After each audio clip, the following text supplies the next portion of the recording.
you have more people who are coming home completely checked out. And so there are only so many times when that 4-year-old or 5-year-old is going to go to their parent and say, Mom, look at this picture I created, or look at this project I did, or can you believe I've got this school play coming up, and their parents are on their phone or they're completely tuned out in another planet and not paying attention. And after a while, the kids just stop trying. And so how do you break that pattern? And so I thought of different ways to do this. I could create real life, human-like characters to do this, but I thought maybe going into a passion-struck type of fairy tale forest was a good way to do this in a mystical type of way, where my book focuses on this little bunny called Luma, who is this beautiful creature inside, but she has what many of us have. She has these big emotions. She feels like she has this big story to tell the world, but she doesn't think anyone cares about it. So the book kind of opens up with her being in this vast forest, seeing other animals joyfully playing and engaging, but she's alone with her thoughts and her worries. Step into the world of success with Your Brand Amplified, the ultimate podcast designed to unravel the intricacies of thriving businesses. I'm your host, Annika Jackson, and I'm on a mission to uncover the stories, strategies, and secrets that have propelled entrepreneurs and business leaders to success. Welcome to another episode of Your Brand Amplified. It is such a privilege to have John Miles on the show today. John, I missed you at PodFest last year. I think I just missed getting into the Podcast Hall of Fame, and I know you're presenting. But obviously, everybody in the world of podcasting and many, many more know your name. We've listened to your episodes. We've read the book. And I wanted to backtrack a little bit to share with the audience how you got to where you are and talking about mattering. Nobody else has put it quite in those words. And so I'm really excited to dive in and talk about purpose, passion, and why you do all the things you do. So that was a little bit long, but thank you so much for being here. Well, Annika, thank you so much for having me on your fantastic show. And that was a great podcast last year, and it keeps getting bigger and bigger. And I think it is now the predominant podcasting event, at least for podcasters themselves. So I was truly honored. And I hear John Lee Dumas is actually the MC this year at the Podcast Hall of Fame. Yes. And I will be there. I made sure that I'll be there for the full event. I don't know if you're going to stop by. I am going to be doing a little talk on future-proofing your podcast in the world of AI. But podcasting is only one facet of what you do, although it's a pretty big platform. You're a former U.S. Navy officer. You're a Fortune 50 executive, and you walked away from that to focus on really honing in this message and talking about the science of mattering, intentional living, and human flourishing. And these are things that have always been important, but I hear and I talk to so many different entrepreneurs who were doing the corporate grind, got to a certain level and said, this is not for me. I need to do something that fulfills my passion and my purpose. So can you talk a little bit about that journey for yourself? Yeah, I released an episode on Passion Struck yesterday. I'm going to start here because there is a point to it with Jane Marie Chen. And people don't know who Jane is. She was the CEO of a nonprofit called Embrace, and they were creating low-cost incubators for children who are in areas where they can't afford the typical incubators that we have in the Western world. And her company has gone on to save over 1 million babies now from certain death in areas where they wouldn't have had access to this. But the reason I'm bringing her up is when I was talking to her, she used this analogy because she's a surfer, that her life was almost analogous to the wave breaking, yet what she learned was that she was really the water beneath it, and she had continually allowed herself to get broken by the waves until she woke up to the fact that she was that ocean beneath. And I think the same thing happened to me. I had built this career, and sometimes I call it the accidental career, because when I came out of the military, Becoming a business executive was never the path that I imagined myself taking when I was a child. I had always imagined myself kicking down doors, being this military person or action type of person. And so I got out of the military to join the FBI. And as fate would have it, my class got recycled literally 72 hours before I was supposed to go into it because Congress couldn't pass a funding budget. And that recycle I naively thought was going to only last maybe 6 weeks, 2 months. And my detailer informed me that I'm likely looking at anywhere from 2 to 4 years, ended up being about 39 months. And at that point, I had to do something different because I had an infant son and a family. And I ended up going into management consulting because the transition from the military, especially when you didn't have a plan B because your plan A didn't work out, is very difficult. And I thought getting into management consulting would give me an easier path into understanding what this new world was that I was going into. And then I am very driven. So I quickly set my sights that someday I wanted to become a chief information security officer, which I accomplished. And along that journey, I had already retargeted that I wanted to become a CIO, which I accomplished. But I wanted to become a CIO of a Fortune 50 company. And so I kept making these ladder steps to eventually wanting to become a CEO of a private equity run company, which I eventually did as well. But what I found was the more I had this material success, it was almost like I was building my life as if it was on a bunch of blocks like we had when we were kids. And suddenly those blocks started to topple over the more I realized that success without meaning is no success at all. And along the way, I had been given this message. I consider it from God that I was supposed to help a group of people feel less broken, less hopeless, less lonely. However, I think like many people, I had no idea who those people were, how I was supposed to serve them, etc. And so I think for many of us, that's what makes the journey so scary. But along the way, I got introduced to Rory Vaden and his wife, AJ, and they put me through this one word exercise where you have to get really crystal clear on what is that mission you've been given. And so I learned that all those symptoms that I had been given were symptomatic of something larger, which is invisibility, which I feel so many people are suffering from today. And the way you solve that is through mattering, to answer your question. So that is kind of the gist of where it began and why I'm at where I'm at today. I really appreciate that story, and thank you for your service. I have many family members who are in the military. My grandfather was a colonel in the Air Force. All of my uncles, my brother was in the Air Force, and it takes a lot of commitment and dedication, which is evident in everything else you've done and accomplished since then. Mattering is such a great word because I always talk about belief and brand, and it's almost in the same way.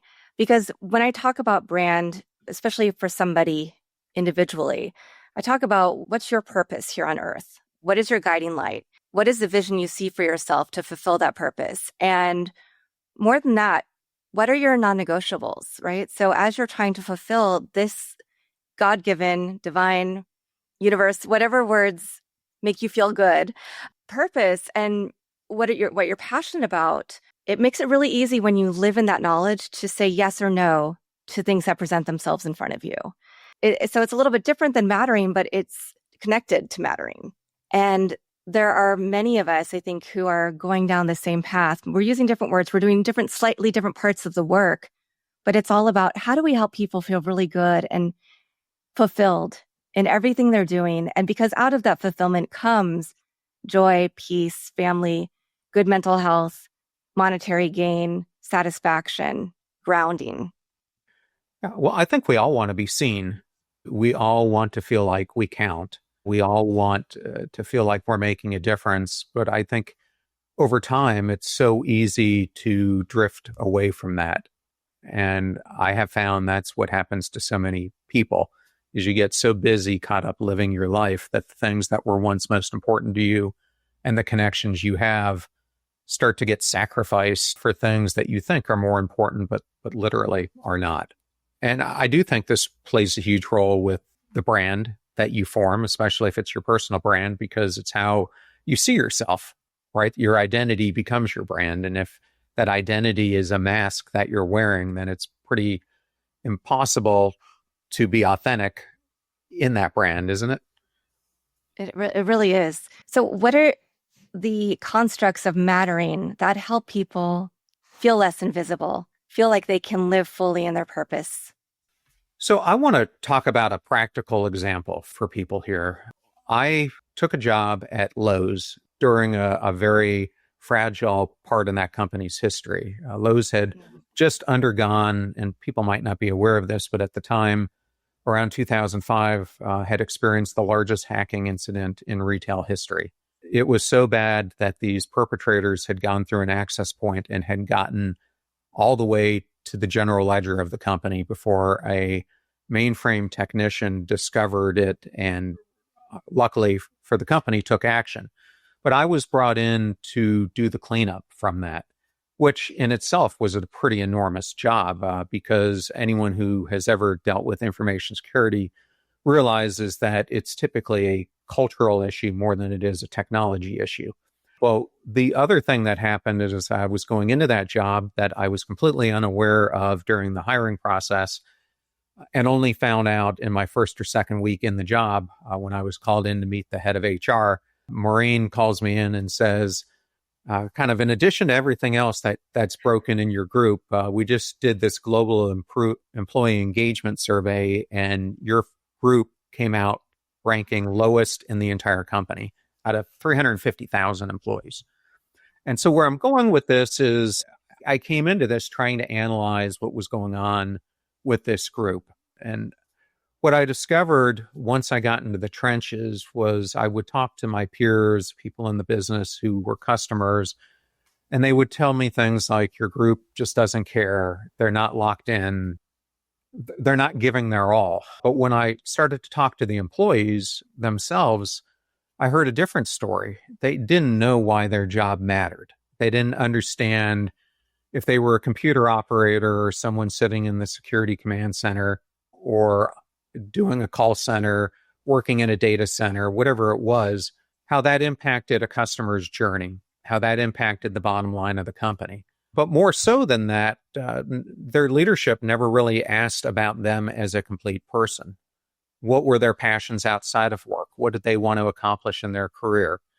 And so to me, that's what mattering is all about. If you don't understand why you're doing the job that you're doing, if people don't recognize who you are in a bigger way, if they don't look beyond you to see who you are in the bigger universe than you inhabit, then you're never going to feel satisfied with what you're doing. And so to build this back, you have to start building the actual structure for them to feel like they mattered. So the first thing is you need to make them feel seen. So the way I did that was I would come in at all hours of the day in different ways, and I would just sit with them. And I would listen to them and listen to the stories of what their kids were doing, how their family were going, their belief systems. But then you need to teach them that they have ownership. And I remember on our global watches, we had 4 different watch heads because we had a 24/7 operation. And I remember one of them, Giles Stewart is his name. And I went on a shift at night and we were having a conversation and he started asking me, what should I do to do this? What should I do to do that? What should I do to do this? And I'm a big believer of eyes on, hands off leadership. And I told him it's impossible for me to be here during your shift. So what I'm trying to do, Giles, is give you the tool set of what we want to accomplish as a bigger group. But I'm looking for you to take ownership of it and to come up with new, unique ways of how we can tackle these issues. And I will never forget it because he said to me, in over 2 decades of being in business, you were the first leader who ever asked me what my opinion was, but more importantly, gave me the opportunity to take ownership of it with my own thoughts. And I think that that is something that so many leaders get wrong. And then the other thing is you have to create a recognition program, because it's impossible to feel like you matter if other people aren't reinforcing it. So those are just three techniques in a work example, but they apply also to your personal life. Yeah, very much so. So what was that turning point for you that took you from, I've reached everything I can reach. I need to go down a different path now? Because then obviously you wrote a book, you started a podcast, you have an apparel company, you have the Ignited Life newsletter, you have a podcast network, you have a speaking network, you have the whole Mattering verse, and of course, you have a series of children's books that are coming out. I mean, when you look at it now, the enormity looks impressive when you just talk about it. But when I started, I think I'm like anyone who starts. I was just trying to solve a problem. And I think what most of us get wrong, and I certainly had my fair share of obstacles in getting myself to start, is we become our own visionary arsonists to the very things that we want to accomplish. And I use that term visionary arsonist on purpose because so many of us have these vast visions of things we want to accomplish in our lives, but we tend through our actions to light unintentional, or in many cases, intentional fires that burn down the very things that we're trying to create. And in my case, I tend to overcomplicate things. I have this gift, for better or for worse, that I can see things and where they could be 5, 6, 7, 8, 9, 10 years down the line. And so I want to get there as fast as I can. And the problem with that is it causes you to not start, because you see the enormity in what you can accomplish. And so it becomes daunting before you even start. So in my case, I had to really break it down. I just needed a starting point. And before I even published the book, which when I wanted to start writing it, I couldn't find an agent who would represent me, because at that point, I didn't have a personal brand. I was seen as this business executive, but not as a writer, not as a podcaster, none of those things. And so the agents kept coming to me and saying, how do you know your ideas hold value? How do you know people are even going to listen to them? And at that point in the pandemic, the only place that I thought I could test them out was by doing a podcast, where I think it's the one medium that we have where you can have a one-to-one relationship with your audience and actually get real feedback from them. And so I started to test out these ideas. And the ideas came directly from the 2 years that I had spent trying to turn my own life around, and then starting to share these with audiences. And the podcast, once I started really honing in on that lens of invisibility, which I think is so important, really started to hockey stick. Because I had a problem that was impacting a lot of people. But then what really caused the hockey stick moment, I think, was I started to get really vulnerable about my own struggles, because people don't go to hear someone speak because they want the highlight reel. They don't want to hear about the podcast network and the speakers bureau and those things. They want to hear about the worst moments in your life when everything was completely broken. And for me, that happened in 2017 when, within the matter of a week, I walked in on a burglary as it was happening in my house and came face to face with the intruder pointing a gun at me. And then less than a week later, my best friend committed suicide. And those two events, facing my mortality and his, really got me off my own ledge to start. Like, what am I waiting for? And it was through those two things that Passion Struck was born. Took me 18 months from that point to make it happen, but that was really the starting point.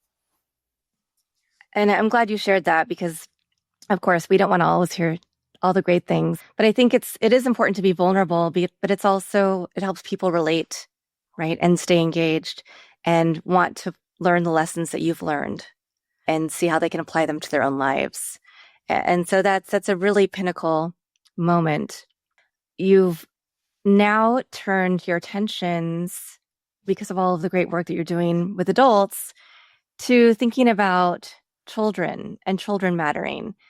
You have a book called You Matter, Luma, that launches February 24th of next year. You can pre-order it now. I was just looking at it on Amazon.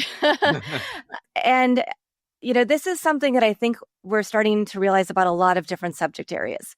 Finance, right? Anti-bullying, just so many things. And with this, you're doing the same thing. You're introducing children to concepts that they need to start thinking about now and not wait until they're already fully baked humans and adults. So can you talk about what the book is and the impetus behind writing it? Yeah, so I'm going to start with the latter first. So I have two grown kids, and to be honest, one's a boy, one's a girl. And to be honest, both of them, once they hit middle school, both of them really started to struggle in different ways. And I think middle school today is so much different than it was when I was growing up, when you were growing up.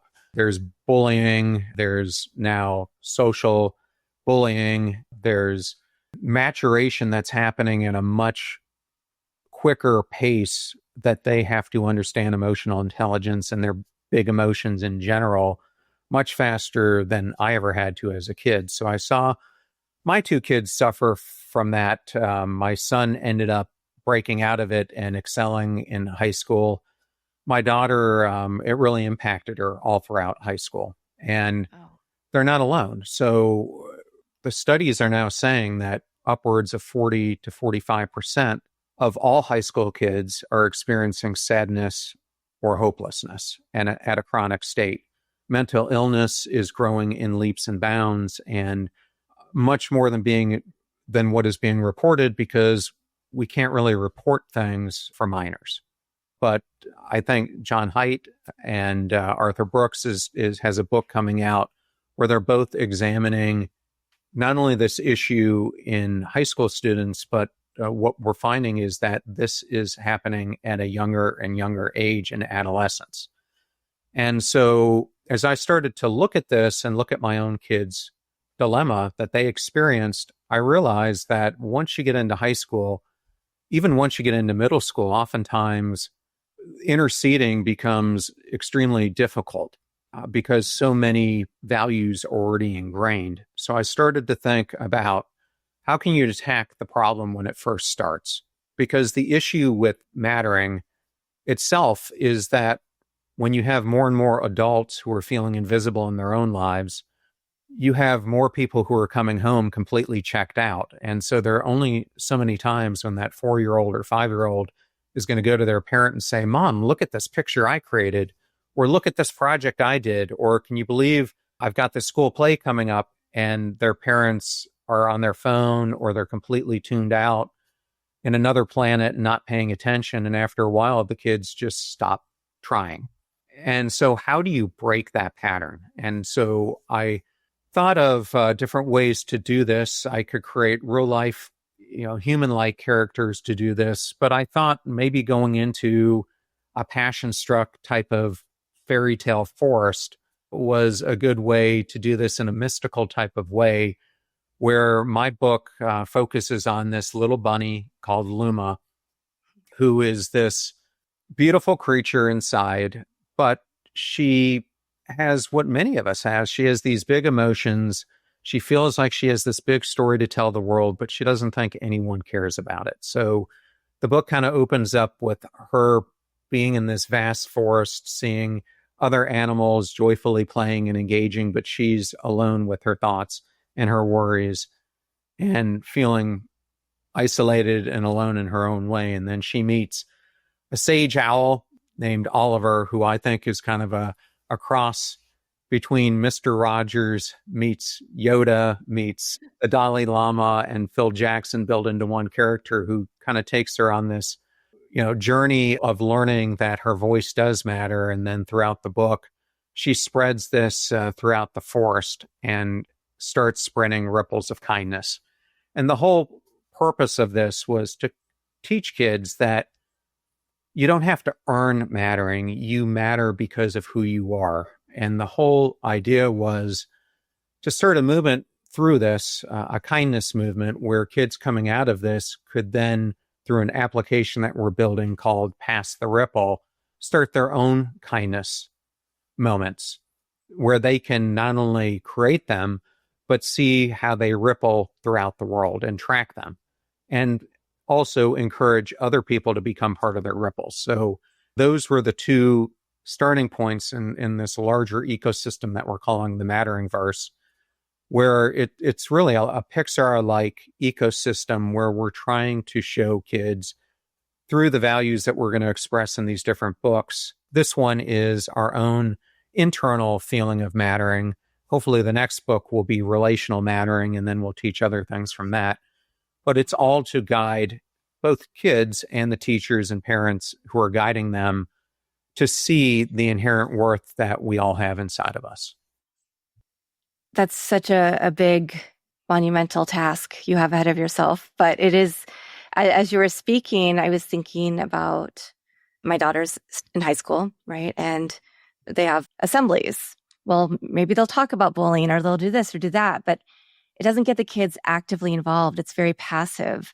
So you haven't just created a book and a series and a concept for children to read or be read to, but then you're taking it a step further so that they actually are taking that action so that they have their own agency.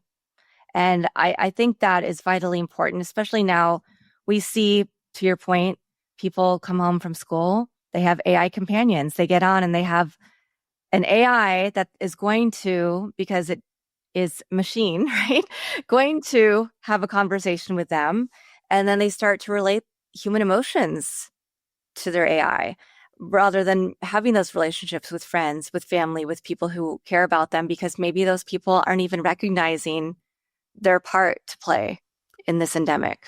I think that's absolutely one part of it. And I think the other part, something that I felt from my childhood all the way throughout my career, is I felt like I was never enough. Like I had parents who had such high expectations of what I was supposed to do with my life.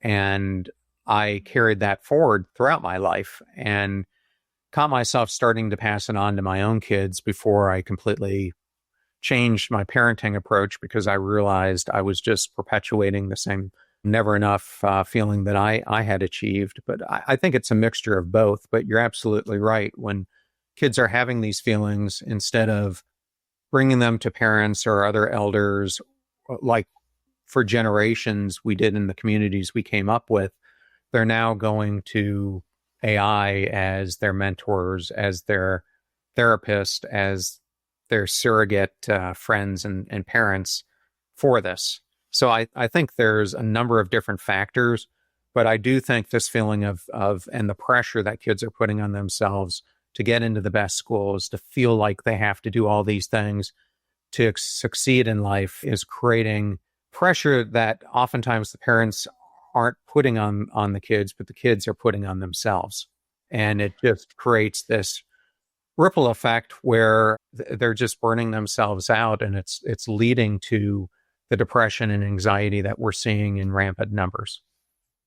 And that's exactly, and not the depression, anxiety. My daughter, luckily, doesn't have that. She feels open. We have great communication. She can communicate with me, but she does put so much more pressure on herself than we do. But then it's chicken and egg, right? Because then she puts pressure. So then we put pressure, or we ask questions that she thinks are putting pressure because we know what she wants to achieve.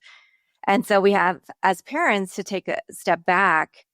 And luckily, she'll tell me, hey, you guys, you know how much pressure I put on myself. You don't need to ask me that question. I'm taking care of things, or I'm handling this, or here's what I'm doing.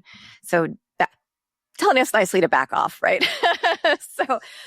So you're talking about passing the ripple in a positive way. So what is the Pass the Ripple challenge? How can people engage with it now, if they can? So Pass the Ripple, it launches in a few weeks in December of 2025. And what we wanted to do with this is we wanted to give kids ownership, so that I believe, and I've thought about this for the podcast for the longest time. Podcasts, for the most part, give you a lot of information, but people don't take action on information. So how do you, and I find the same thing with books, how do you give information but then get people to act on it? So the story was great in the book, but the book itself, without a further step being taken to me, kind of left it empty. So what I wanted to do was to encourage kids to realize that anything is possible and we can achieve huge change in the world. And it doesn't have to be something huge. All it has to be is a single action that you do to someone else. And through that action, a ripple happens. And you never know how far that ripple is going to go.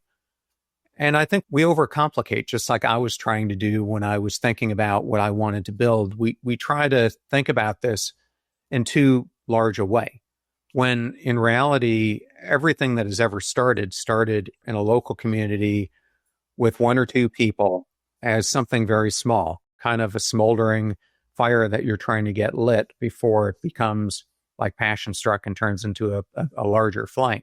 So I was trying to get them to take action coming out of the book in a simple way where they could pass the ripple of kindness and tell their story to others. And this could be done in so many different ways. It could be, I created a ripple of kindness by creating a batch of brownies for the custodian in my school.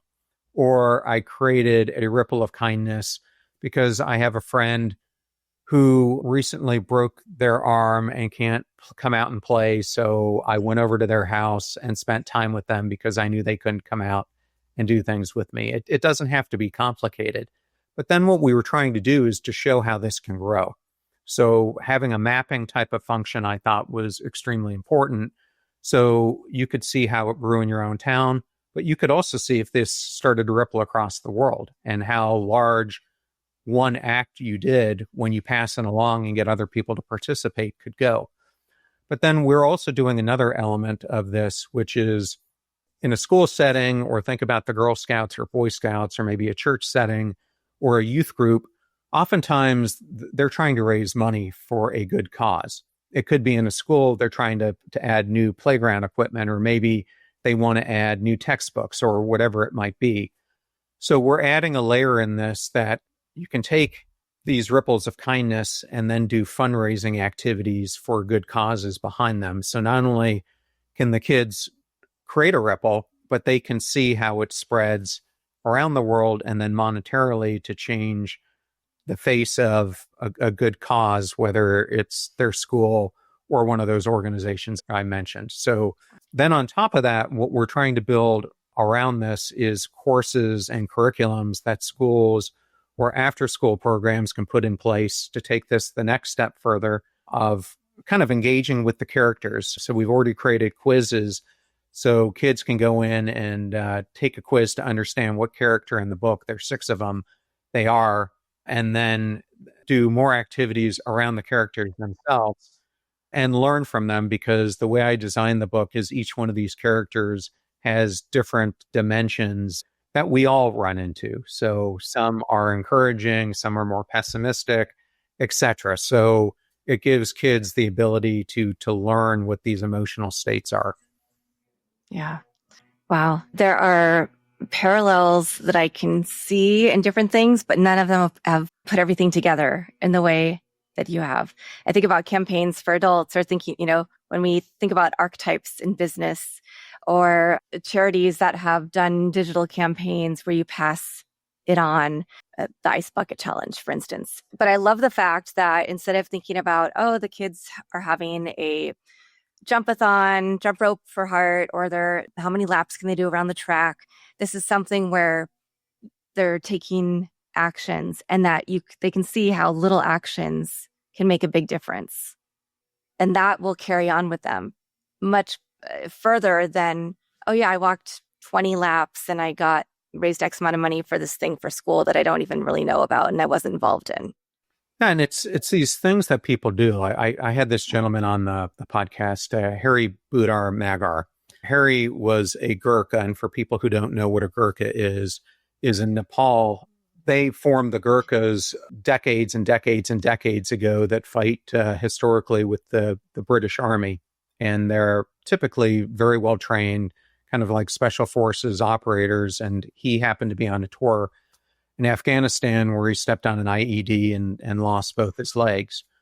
And I think similar to many people's journeys, he had very dark days because he thought his life was over. And one day, as he was immersed in drinking his pain and life away, his son, he looked at his son and he could see the pain in his son's eyes as he was looking at him. And he decided, I'm going to find a way out of this. And so he did it by starting to get involved with different action sports. But then he made this decision that he was going to climb Everest.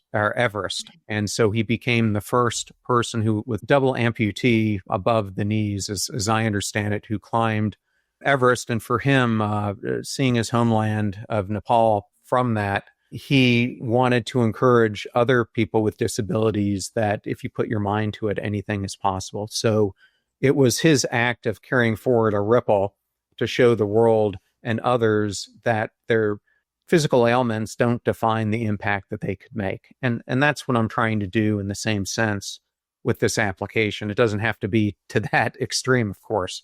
Literally anything that you do makes someone feel seen and valued and impacted.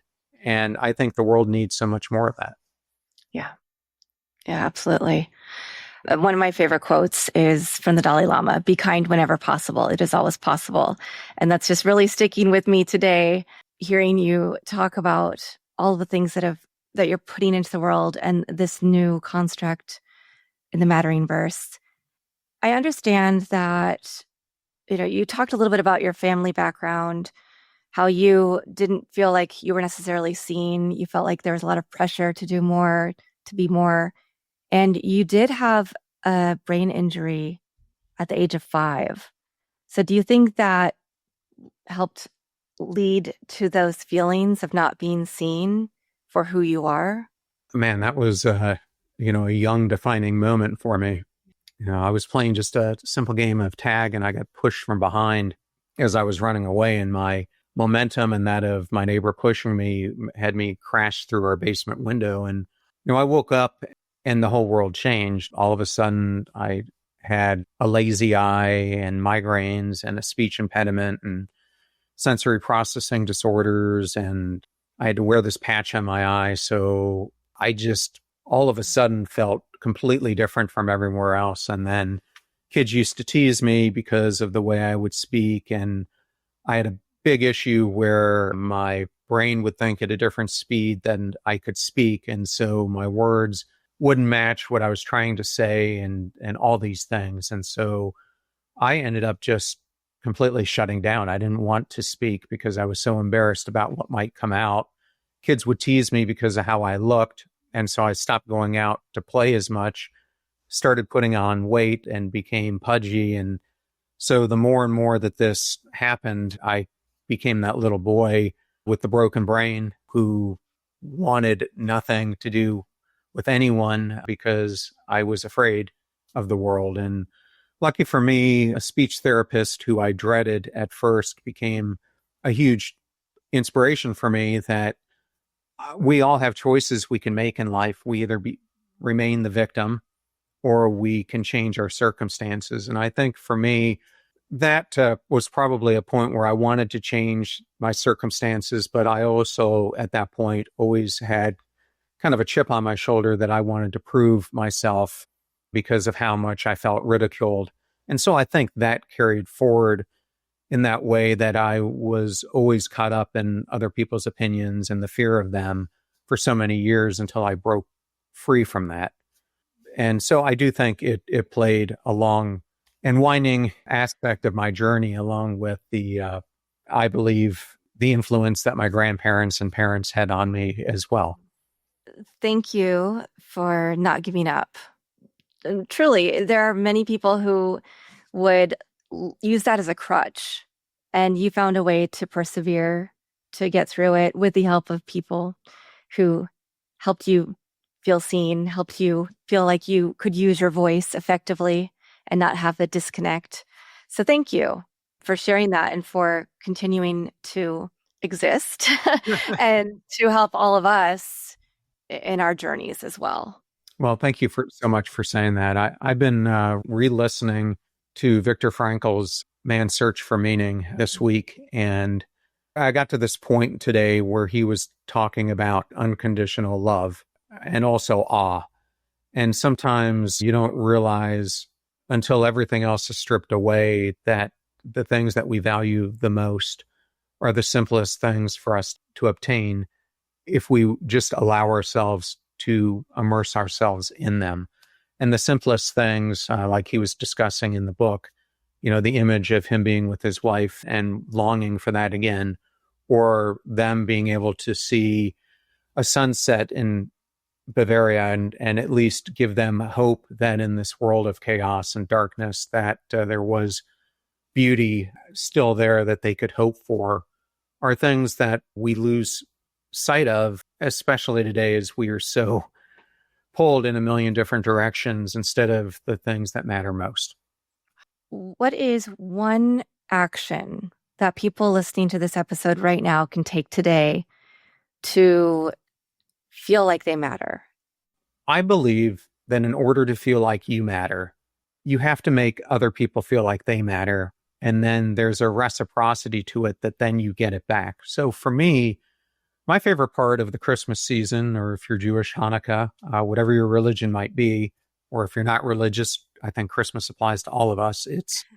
I have always enjoyed watching people open their gifts more than I like opening mine, because to me, there's a thoughtfulness of going out and picking someone's gifts and hoping that you purchase something that would light them up. So I think the simplest thing we can do in that spirit going into the holiday season is simply trying to do small acts for one another. And I think the simplest thing nowadays you can do is to just text someone maybe you haven't reached out to in a long while and just tell them that you're thinking about them and that they're important to you and that their presence in the world makes a huge difference to others. I think that's the simplest thing you can do because you get so much more back from that than you do the 30 seconds it takes to send that message. And yet I think we get so busy, we forget to do those things. It's true. We make excuses. Oh, they're asleep now. It's too late at night for them. Well, they're hopefully have their, ringer turned off and you can still send that message. It's been such a delight having you on the show. And of course, I could keep you on and I could ask you questions for hours. And you're just such a font of information and just all the things that you are putting out in the world. I know I've said that a few times, but they're so numerous and they're so full of intention for you, but for everybody else who's involved, whose lives you touch. So, John, one last question. Do you have a favorite quote, mantra, verse, poem, family motto? One that I've always used is, it's better to ski than to be skied. Oh, okay. Well, I am a big believer in originality. And I think if you look at the biggest ideas that are out there, whether it's Amazon or what Elon Musk has built, or even Mark Benioff, I'm thinking about creators like that. But even if you look at the Steven Spielbergs or others, I think it's better to go out there and blaze your trail than to follow in other people's footsteps. And so I don't think you always have to come up with something completely out of the box. You can look at something that someone else is doing and find a way to make it better. I think the way anyone can do this is to look at a problem that needs to be solved and what can you do inherently unique because of the skill set that you were born with and your superpowers that no one else can do to solve that problem. And it doesn't have to be huge. Just start with something small. So that is something that I've always loved. Amazing. Thank you so much for giving us so much of your time today on Your Brand Amplified. Of course, I'll have the links in the show notes to everything, including pre-orders. And again, just appreciate your time. Have a great holiday season yourself, John. And to everybody who's listening or watching this episode, thank you for being here. Appreciate it so much. Leave us a rating review. Check out John's resources. And I'll be back again with another amazing guest very soon to fill your day. Thanks for listening or watching to this episode of Your Brand Amplified. Don't forget to leave us a rating or review on your favorite podcast listening platform. And if you want to learn more, check us out at yourbrandamplified.com.